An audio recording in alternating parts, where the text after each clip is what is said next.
Okay, well, thank you all very much. And I say to our great warriors, hello and happy Thanksgiving. We're celebrating Thanksgiving over in the United States, as you know, and you're celebrating it wherever you are in all parts of the world, and we'll be talking to you individually. We're honored to be joined on today's call by great patriots. You are really great patriots representing each branch of the American Armed Services. Melania and I want to express our profound gratitude for the extraordinary sacrifices you make to defend our nation while you're away from your families and loved ones. I hope that you'll take solace in knowing that all of the American families that you hold so close to your heart, we're all doing well. The nation's doing well economically, better than anybody in the world. We're the hot nation of the world, and it's nice to know you're fighting, and you're fighting for something that's doing well, and that's our country. I want to begin by welcoming Colonel Stephanie Barton and the men and women of the 101st Airborne Division. These are real warriors, and you have the Resolute Support Sustainment Brigade, and they are joining us from Bagram Airfield in Afghanistan, where our soldiers are providing invaluable aid in combined joint area operations throughout Afghanistan. You are doing an incredible job. A lot of progress has been made, and your courage truly inspires us all. We know what you're doing, and we watch it. Oftentimes, we're watching it every night during the news, and we know it's dangerous, and we also know that you've had an unbelievable impact. Joining us from Al-Jabar Air Base in Kuwait is the Central Command Response and Crisis Response Special Purpose Marine Air Ground Task Force. Lieutenant Colonel Sam Howie, you are really great Marines, and you're the embodiment of honor and courage and commitment. It's incredible the job you're doing. I particularly want to congratulate you on the work you've done to crush ISIS from the air and from the ground. And really, it's big progress has been made. They're very close to being gone, and we like it that way. But you have shown incredible courage, and I have to say you've shown great leadership. So thank you very much. And Lieutenant Colonel, thank you very much, and we'll be talking to you in a little while. Happy Thanksgiving as well to Captain Pat Hannafin and all of the sailors aboard the USS Ronald Reagan. Great ship. Your ship's motto is one that we embrace every day: peace through strength. That's what the motto is, and we have that motto at home. Everywhere the 7th Fleet sails, the USS Ronald Reagan is an enduring symbol of American might, American strength, American power, and really American goodness in so many ways. From the United States Air Force, we're joined by the 455th Air Expeditionary Wing, which is supporting Operation Freedom's Sentinel and NATO's Resolute Support. Brigadier General David Lyons, thank you very much, David, as the commander.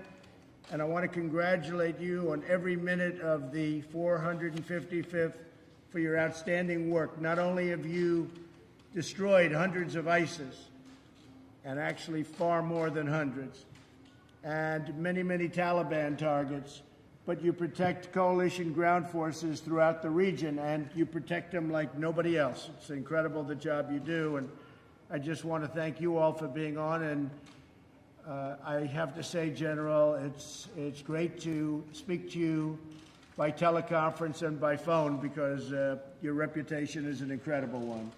Representing the U.S. Coast Guard, our crew members from 6 Coast Guard cutters, from the shore support teams that are part of Patrol Forces Southwest Asia, which is the largest Coast Guard unit outside of the United States. And I'm actually going right now. I'm in Palm Beach, Florida, and I'm going over to your local Coast Guard station, and we're going to spend some great time with the men and women of the Coast Guard. They have, from a lot of standpoints, you could call it branding, you could call it whatever you want, the job they've done on hurricanes in this country. They've saved thousands and thousands of people. In fact, in Texas, they saved over 12,000 people. If you think of what that means, over 12,000 people. They went into seas, and they went into areas that nobody else would go into, and it was incredible what they've done in Texas. what they did in Florida, what they did in Puerto Rico. The Coast Guard has really become a symbol of strength and perseverance and toughness and genius, actually. It's purely genius. So hello to Lieutenant Nicholas Hartman, who is the commanding officer of the cutter Aquanet. And I also want to congratulate Seaman Christopher Wilson on being selected for A school. That's A, like in A. That's the best, right? Seaman Wilson, you truly make us proud. Congratulations. That's a big deal. Going to that school is like going to the Wharton School of Finance if you happen to be doing what you do. And to everyone in today's video conference also, I want to thank you all for serving. Today we thank God for the blessings of having you people be our heroes, and you really are our heroes. And your families are back here, and they love you, and they respect you, and they look forward to seeing you, because you're the ones who keep America safe and strong and free. You do a job like nobody else, and it is really great respect that we all have. You are very much appreciated, like you wouldn't believe, by the American public, by the citizens of our country. I want to maybe start with the Air Force, and I know that Brigadier General David Lyons is on the phone.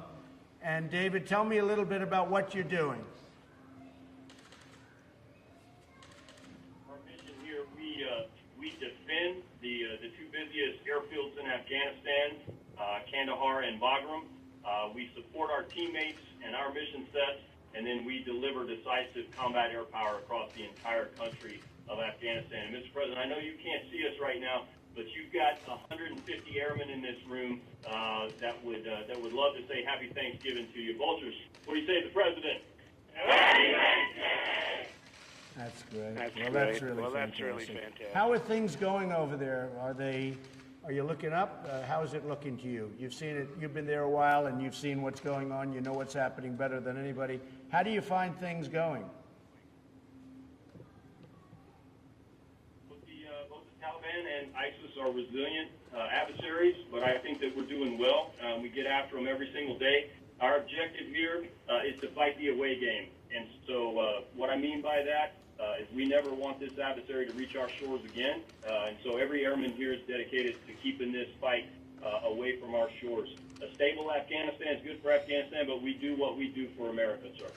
Well, you said it better than anybody could have said. Keep them away from our shores, and that's why we're doing the strong borders. You probably see over the news what's happening in our southern border and our southern border territory. Large numbers of people, and in many cases we have no idea who they are, and in many cases they're not good people. They're bad people. But large numbers of people are forming at our border, and I don't have to even ask you. I know what you want to do. You want to make sure that you know who we're letting in, and we're not letting in anybody, essentially, because we want to be very, very careful. So you're right.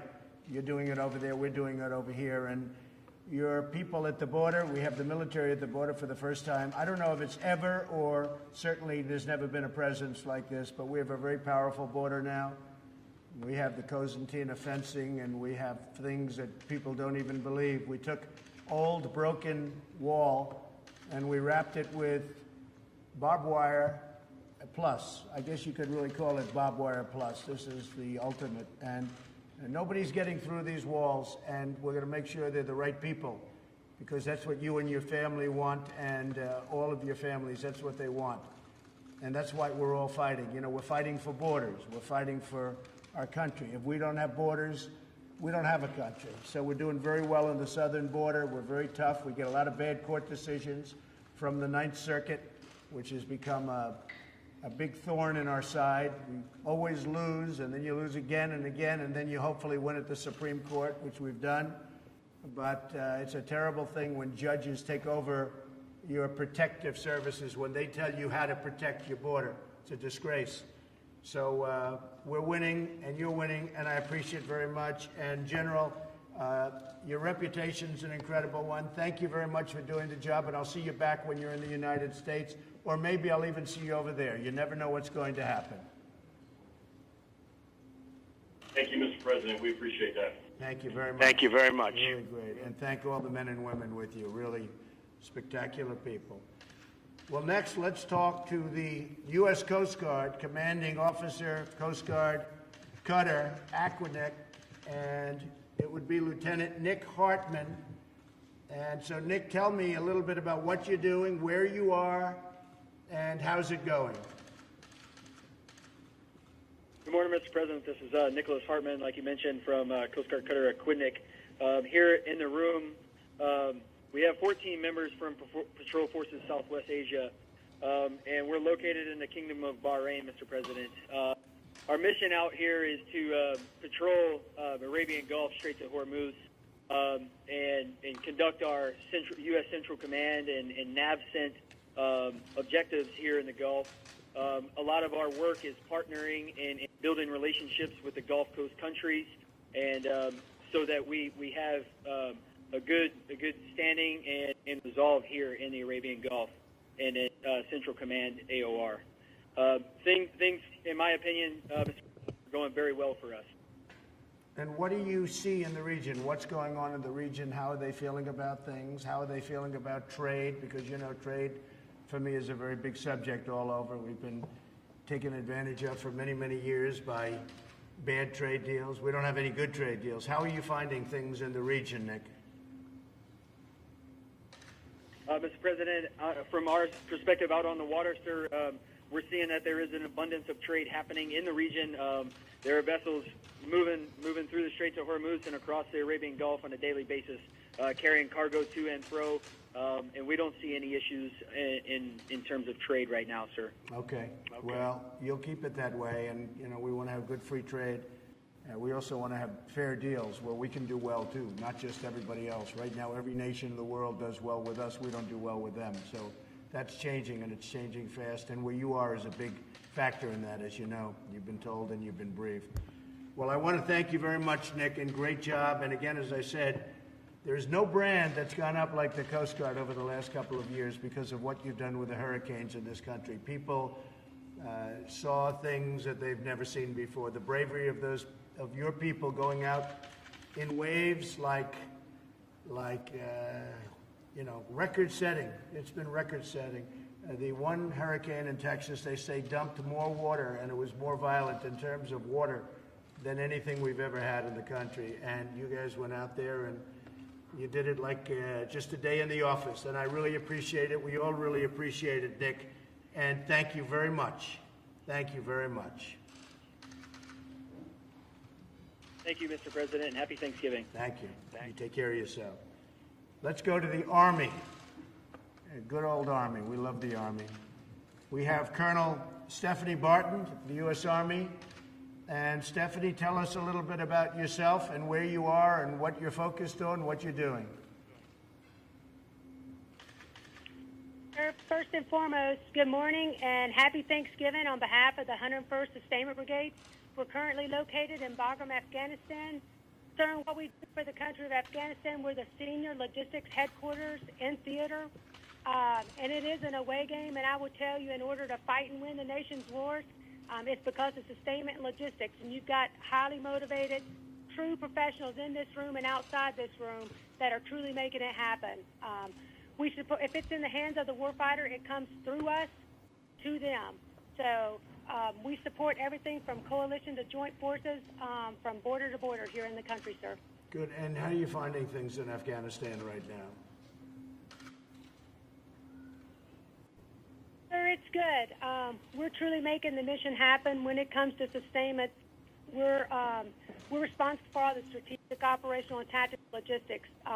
If it comes in the theater, we get it in the warfighter's hand.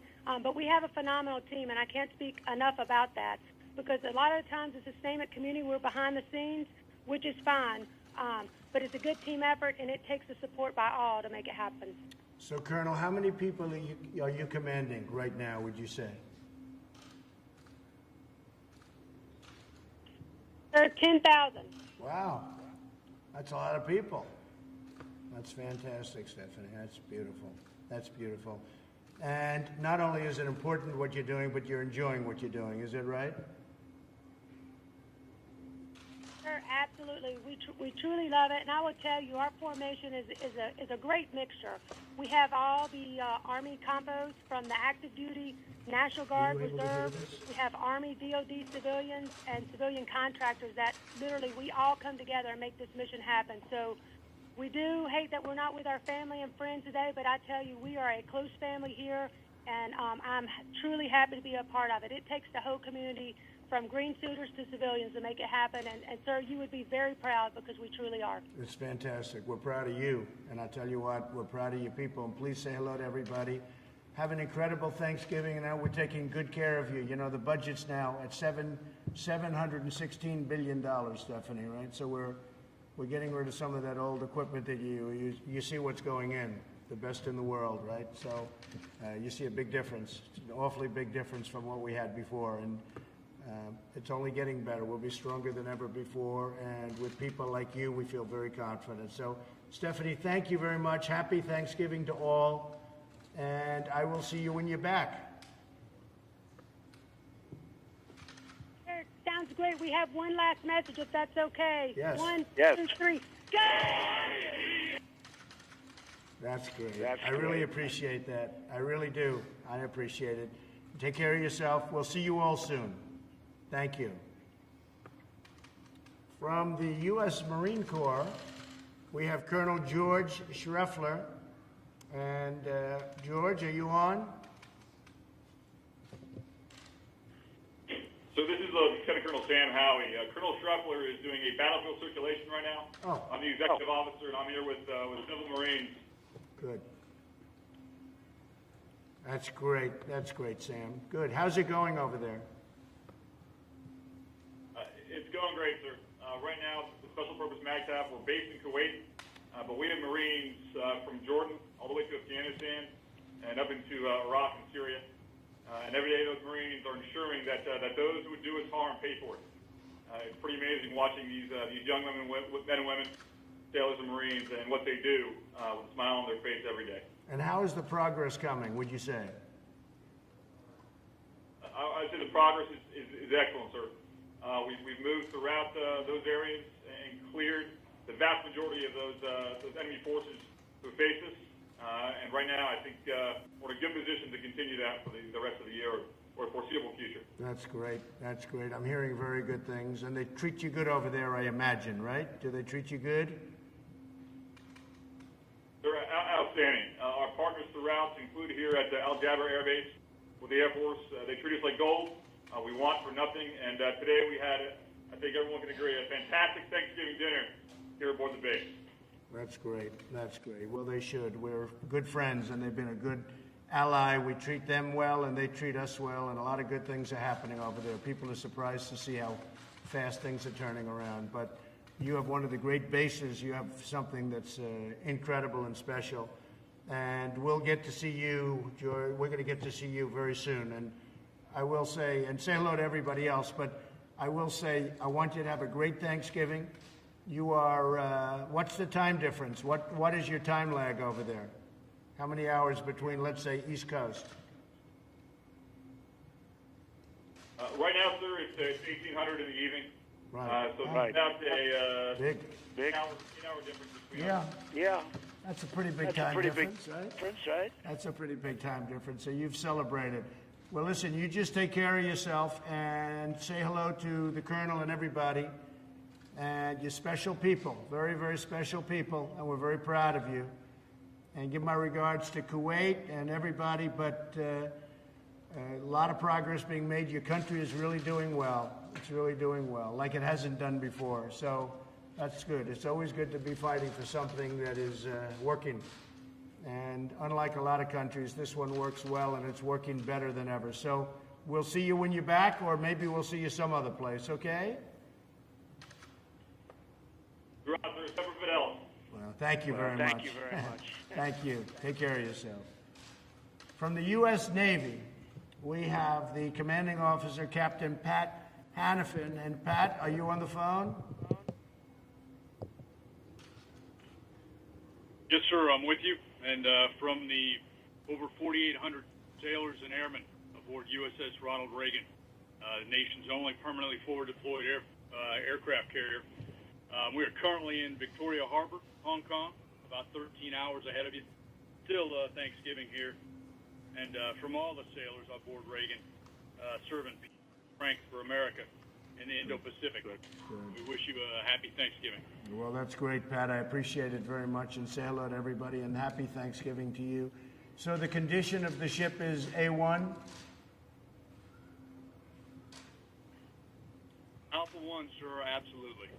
Okay, very important. So, we have another big one. The Gerald Ford is going to be joining you pretty soon. How does this compare in size and scope with the Gerald Ford? You know all about that. That's the new one, right? Yes, sir. Size and scope. A good friend of mine just left command of that. But size and scope about the same. Certainly some improvements there to the plants and a few of the radars, and even the catapults and gear are slightly different as well. So hey, Pat. Daily. Yeah, Pat, tell me about the catapult system. So on the Gerald Ford, they don't use steam, which is the first one that I've ever heard of that doesn't use steam. And I know they have some difficulties, which I'm not happy about, and they spent a lot of money. And I was just curious, the steam system is tried and true for many, many years, as long as we've had aircraft carriers.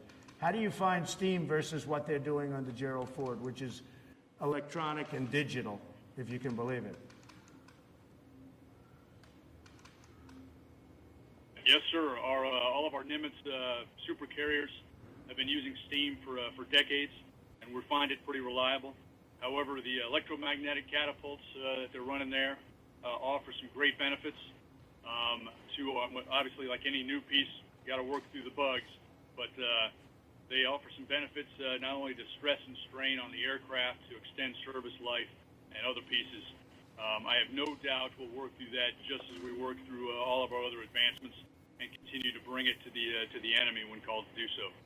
So when you do the new carriers, as we do and as we're thinking about doing, would you go with steam or would you go with electromagnetic?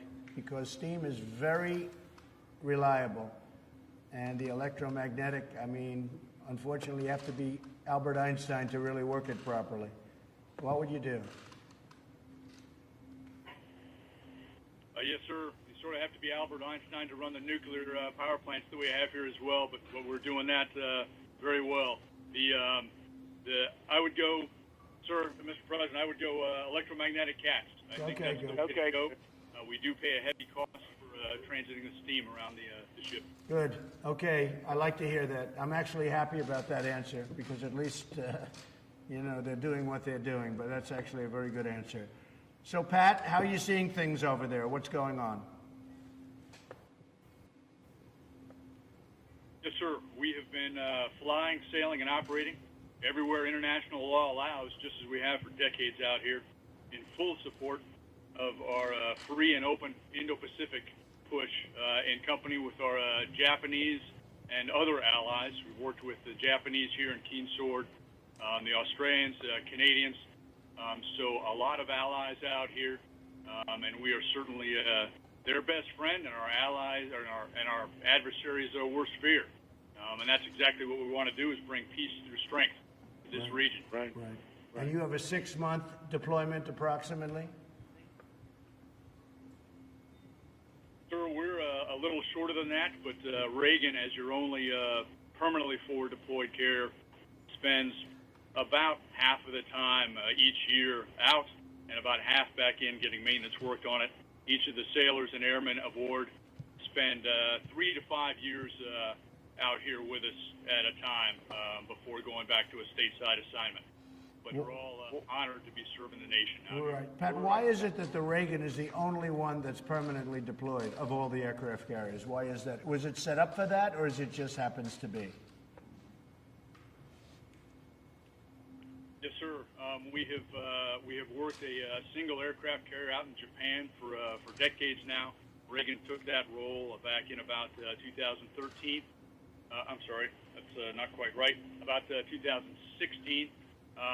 But it switches out, so different carriers out here for different periods of time. It was George Washington before us, and then a few of the conventional carriers, going way back to Midway, Kitty Hawk, and Independence. Right. So we've been running that for a while. And it's just an infrastructure piece. It takes quite a bit of infrastructure to make that work, but we get a lot of presence out of it for the region. And do you feel safe in the region? Do you see any hostility? Do you see any aggression? Because, you're hearing a little bit about aggression from a couple of the players. What are you feeling? Yes, sir. We have safe and independent operations out here throughout the theater. We do feel safe.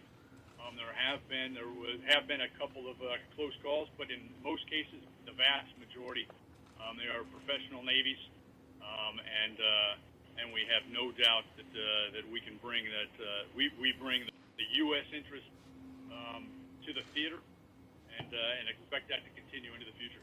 That's great, Pat. Well, I want to wish you a happy Thanksgiving and say hello to everybody in the Navy. And just in closing, I want to wish everybody a really, really happy Thanksgiving. And we'll see you when you're back, and maybe I'll see you over there. But it's a great honor to talk to you and know everything about what everyone is doing. And you're doing an incredible job, and you're keeping us safe. And we all miss you back here. But we'll be seeing you soon, and on behalf of the whole country, I want to just thank you for what you're doing. Very, very special people, men and women that are just incredible people. You're highly respected, and I tell you what, our country has such respect. I don't think you hear it enough, but our country has such respect for you and the job you do. So happy Thanksgiving, and we will see you soon.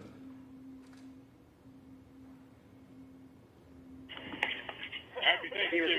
Happy Thanksgiving. Thank you. Thank you all. Goodbye. Bye. Great people. They're great people.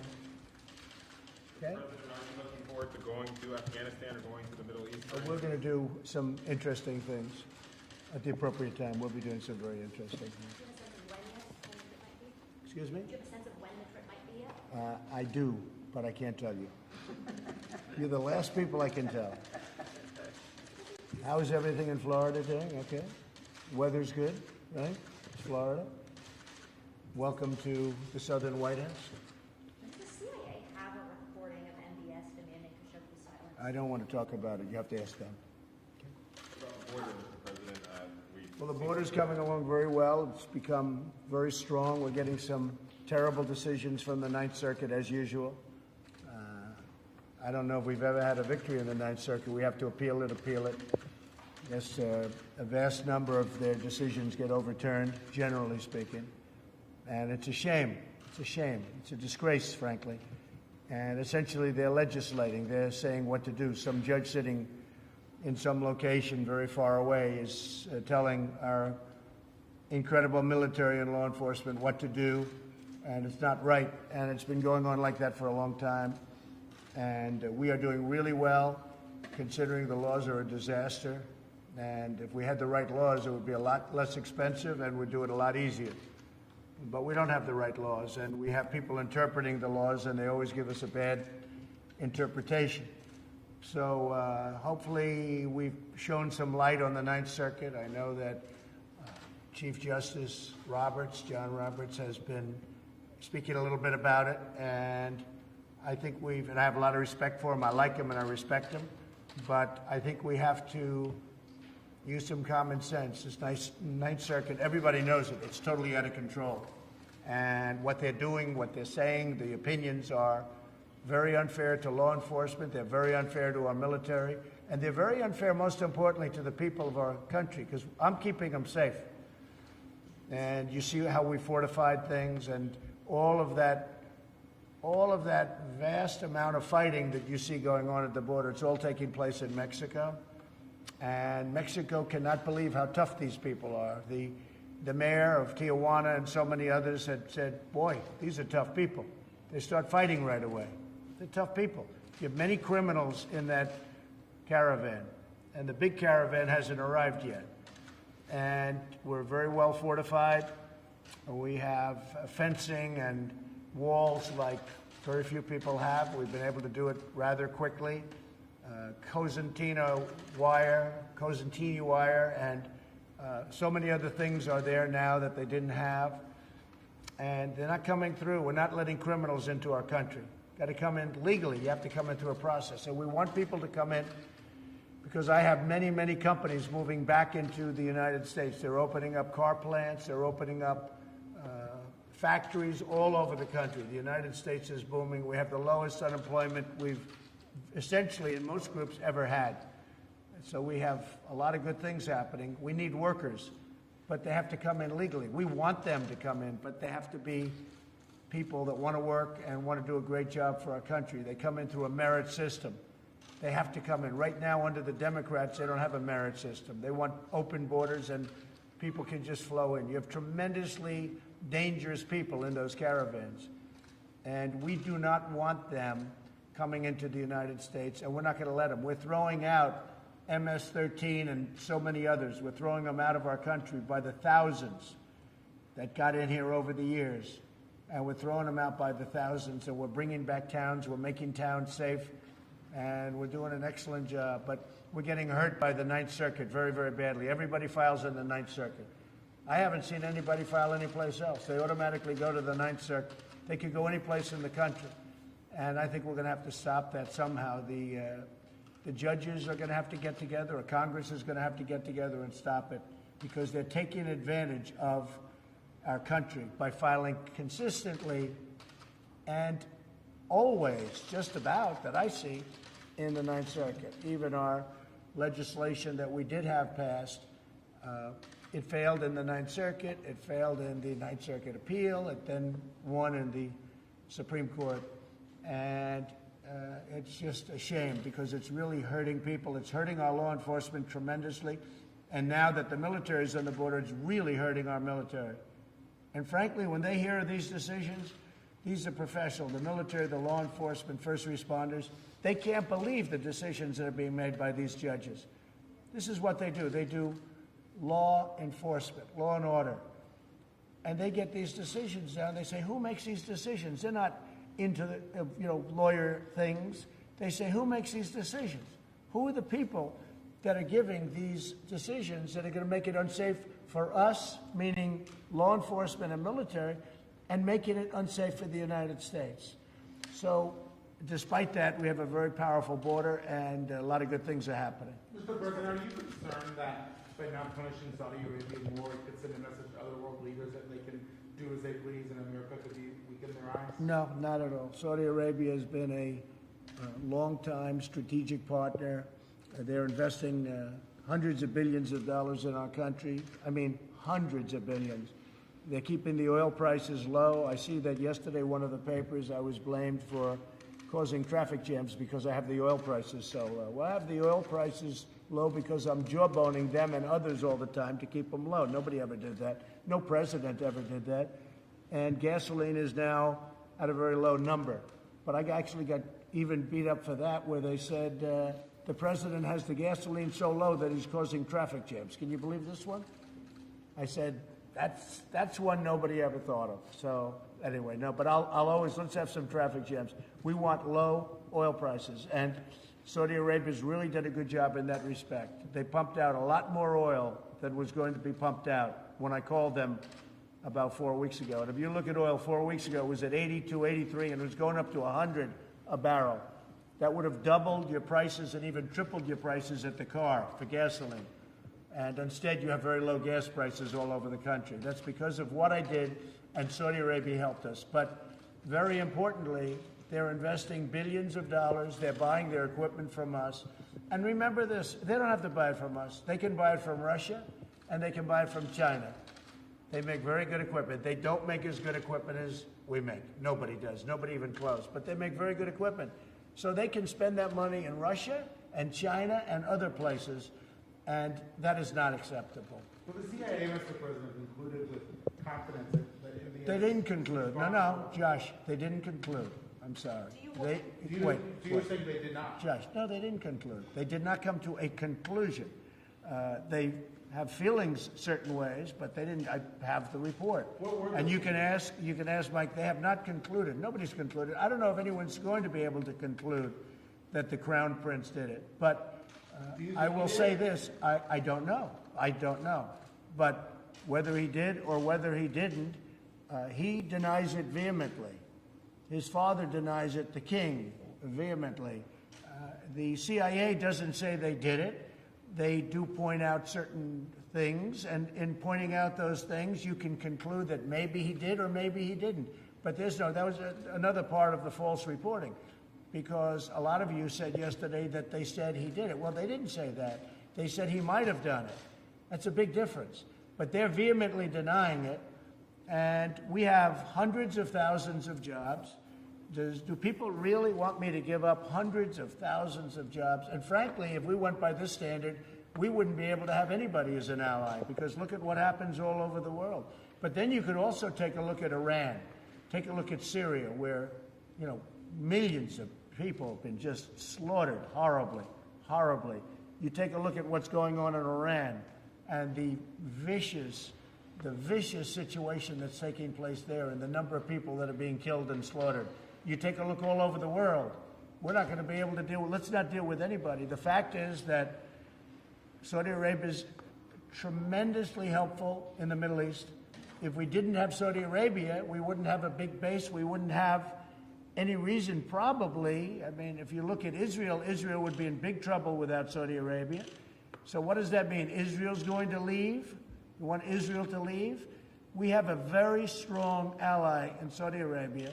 We have an ally that said they did not commit at the top level, the crown prince, the king. They did not commit this atrocity, and it's an atrocity. It's a terrible thing. I dislike it more than you do. But the fact is, they've been a very strong ally. They create tremendous wealth. They create really tremendous number of jobs in their purchases. And very importantly, they keep the oil price down. If you want to see a global depression, all you have to do is lift the oil price $50 a barrel, which could happen very quickly once we lose that relationship. So I hate the crime. I hate what's done. I hate the cover-up. And I will tell you this, the Crown Prince hates it more than I do, and they have vehemently denied it. The CIA points it both ways. As I said, maybe he did, maybe he didn't, but I will say very strongly that it's a very important ally. And if we go by a certain standard, we won't be able to have allies with almost any country. Okay? Who should be held accountable?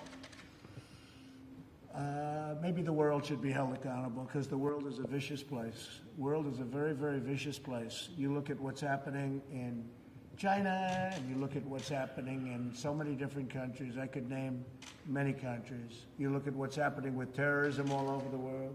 That's the other thing with Saudi Arabia. They really are. They're putting up tremendous amounts of money to actually fight terrorism. Now, they were a part of terrorism, and nobody's going to try and justify that. They were a big part of it. But they're spending a lot of money, and they're opening up, and they're doing a lot of things that are very good. They're really opening up that country for a lot of good. Until this happened, there were a lot of people saying a lot of good things about the Crown Prince. So he strongly denies it. He vehemently denies it. And my policy is very simple. America first. Keep America great again. And that's what I'm doing, and we're doing better than anybody thought even possible.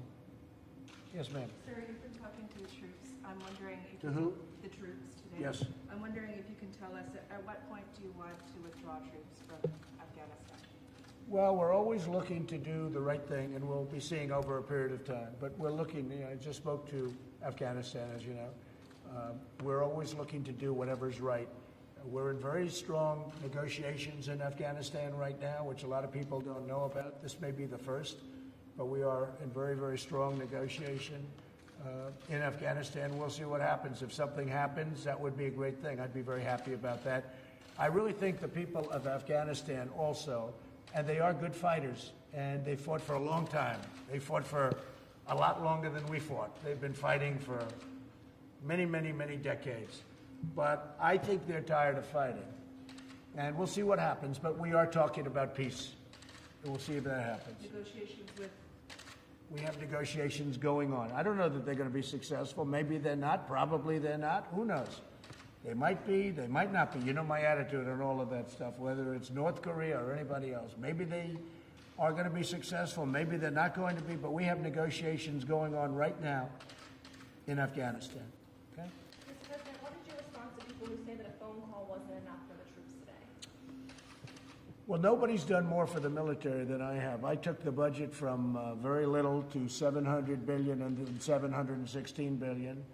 And I'm now going over to the Coast Guard, where I did last year, and I will probably a lot, but we're going over to the Coast Guard. I really believe nobody, in fact, a number of generals were on television over the weekend, and just unrelated, but they all mentioned the fact that nobody's done as a president for the military in a long time what I've done, because I've taken spending where you had a depleted military and it wasn't being fixed and it was a mess, and it frankly put us in danger.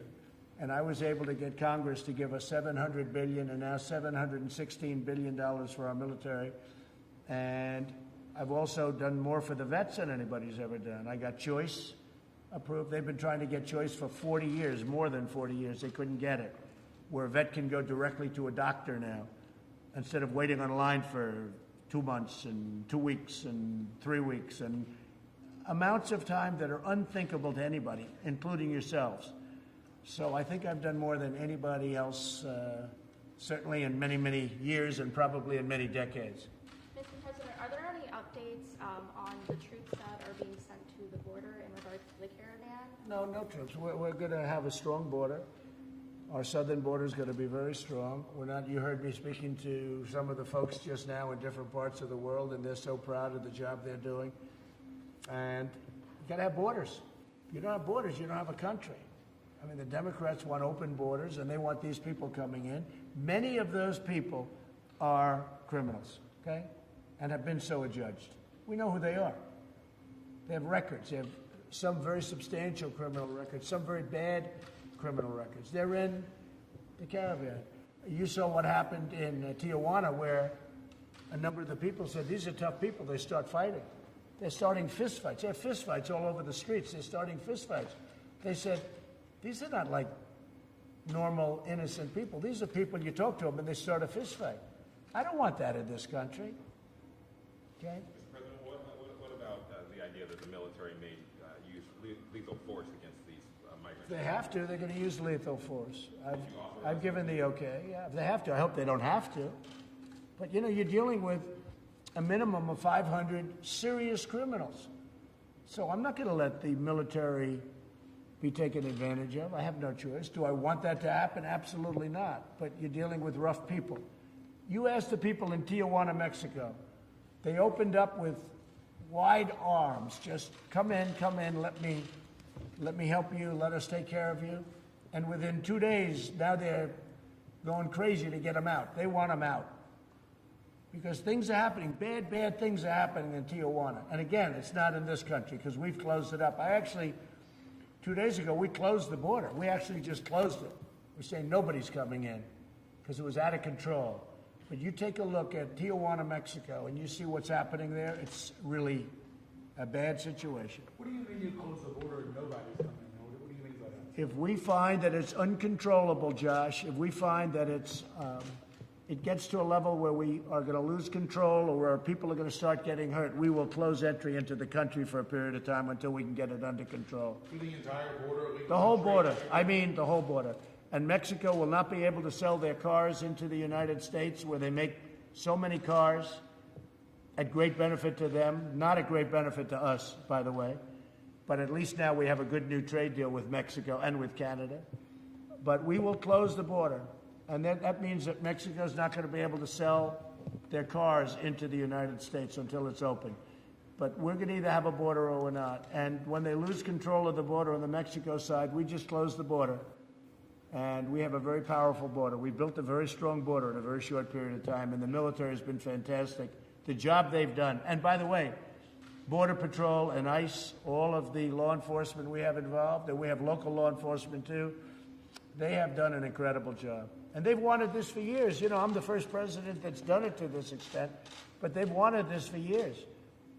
And some of the presidents, I guess they didn't care, or they wanted open borders. I don't think they wanted open borders, because most of them, if you go back to 2006, they all approved essentially a wall, a very powerful fence, which is pretty much the same thing. But in 2006, if you look, Obama, You look at Hillary Clinton, you look at Schumer, all of the people that are standing up protesting. They think it's good for them politically. See, I think it's very bad for them politically. I think the fact that they're weak on the border is very, very bad for them politically. But, you know, I've only been a politician for 3 years, so maybe they know better than me. Is there going to be a government shutdown over this wall in December? Could happen, yeah, over border security.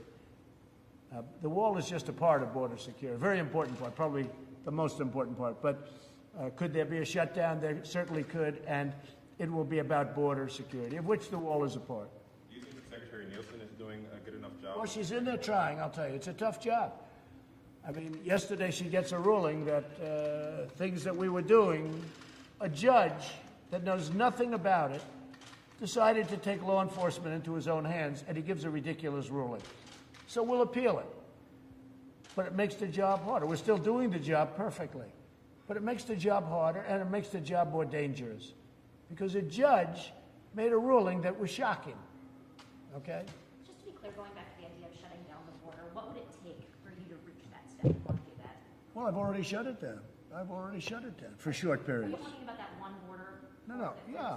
I've already shut down parts of the border because it was out of control with the rioting on the other side in Mexico, and I just said shut it down. What does that look like in practice? What? What does that look like in practice to shut down the border? You see it. I mean, it took place 2 days ago. Did you have to sign an order? Is there any? Yeah, they called me up, and I signed an order. Can we get a copy of that? Oh, you don't need it. Don't worry. It's not that big a deal, but maybe to some people it is. What we want to do is we want to have a strong border. We want to have people come into our country. I want to have a lot of people come in. We need them. But they have to come in through merit, and they have to come in legally. They have to come in legally. You know, we have a lot of people, millions of people that have been waiting online for years to become citizens of our country. Great people. They went through a whole process.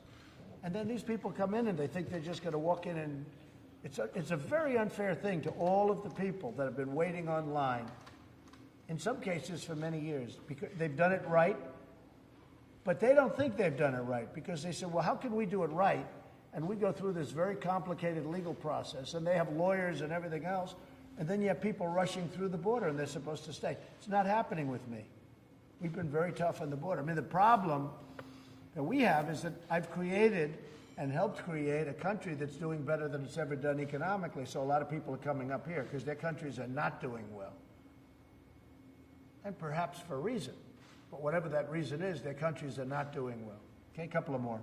Anybody else? What about Yes, ma'am. How prepared are you for this meeting with President Xi? How are you preparing for it, and how confident are you? I'm very prepared. I've been preparing for it all my life. You know, it's not like, oh, gee, I'm going to sit down and study. I know every ingredient. I know every stat. I know it better than anybody knows it. And my gut has always been right. And we're doing very well. And I will tell you, China very much wants to make a deal. China has been taking advantage of the United States for many, many years. They have taken out $400, $500, and $600 billion a year. That doesn't include the theft of intellectual property, which has been horrible, what they've been doing. And, you know, it's not a question of preparing. I think I prepared for this meeting. I had a meeting literally right in that corner with President Xi. We have a great relationship. I like him a lot. I think he likes me. He probably likes me less now than he did before we did what we're doing. But we've picked up trillions of dollars in value, and China has lost trillions of dollars in value since I'm president. Trillions, many trillions of value. And we've picked up many trillions of dollars in value. And we are a true economic power, far greater than we were before I became president. We are an economic power that is far greater than we were. When I took over, we were teetering. We were in bad shape. We were going down to -4, -5, -6% in GDP. Instead, last quarter we hit 4.2%. And we are doing very well. I can say this, China wants to make a deal very badly. Do you think it's going to happen? Because of the tariffs, because right now on $250 billion, they'll be paying as of January 1st, 25%. And in many cases, they're already paying 25%. On the rest that they're not, they're paying 10%. But the 10% goes to 25% on January 1st. And so they're going to be paying a tremendous amount of money, which, frankly, is great for our country. We're taking in billions of dollars from China. We never took in 10 cents from China. They took everything from us. We never took anything from them. Now, as of already, we're taking in billions. China is, people don't understand this. China is right now paying us billions of dollars a month. That's never happened before. And soon, they're going to be paying us many, many billions of dollars a month. But China wants to make a deal, and we can make a deal, we will. Are you worried about Matt Whitaker's finances and his potential hackers? No, Matt Whitaker's a highly respected person. And, you know, once I choose somebody, they always go through hell. But Matt Whitaker is a highly respected man. The Justice Department respects him tremendously. I've spoken to a lot of people.